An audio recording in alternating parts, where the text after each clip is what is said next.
Hi, Diane Datz here at Level Physical Therapy.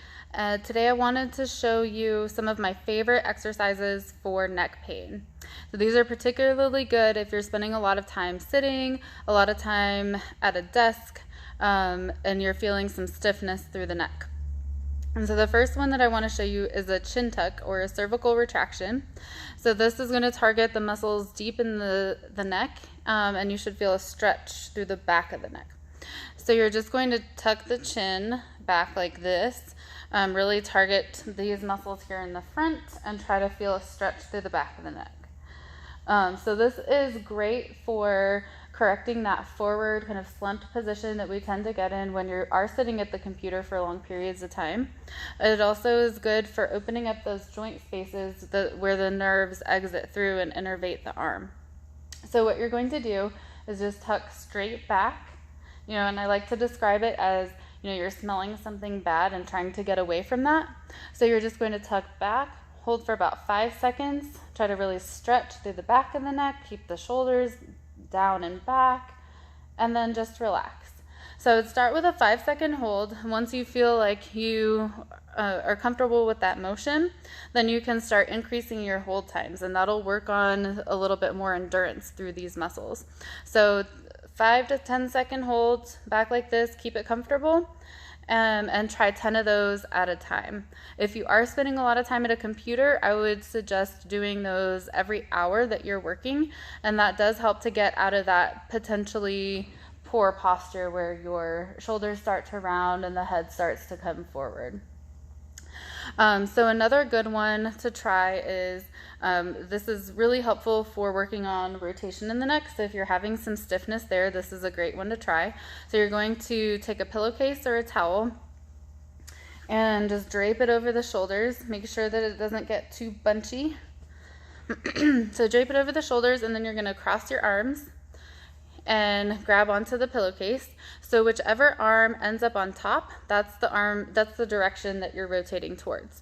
So that bottom arm is just your stabilizer, so it's going to drop down to the shoulder, and then this one is going to come across about level with your nose, so you're going to go across the cheek. Be sure, if you do have any TMJ or jaw pain, make sure that you're not cranking on the neck.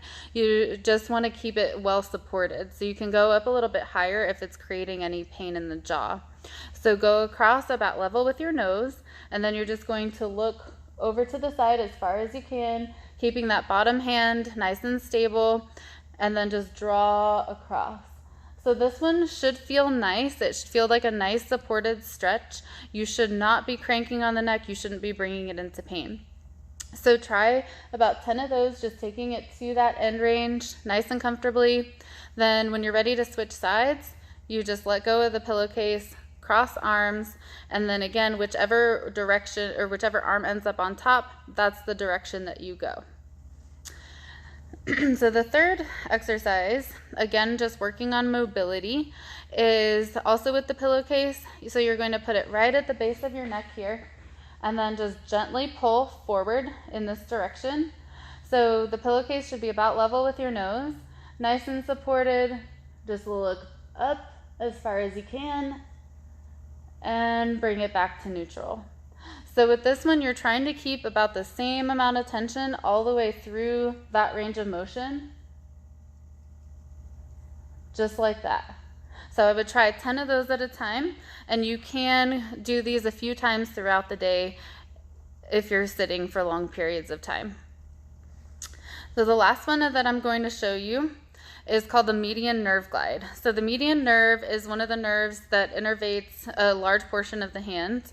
And it's with this motion, you can get a little bit of tingly. So you're looking to go to that point where you start to feel some tension and then back off of the motion. So you're going to do this by starting with the wrist extended and the elbow into your side, and then just slowly start to extend the elbow, keep the wrist extended, and go out as far as you can, and then bring it all back in. So for me, when I get to that end range, I do start to feel a little bit of tightness, a little bit of tingling. So that's where I stop, right there, and then bring it back. If you want a little bit more, you can also add in some head movements. So you're going to bring the head in towards your side, towards the hand, and then back to center. And you're just kind of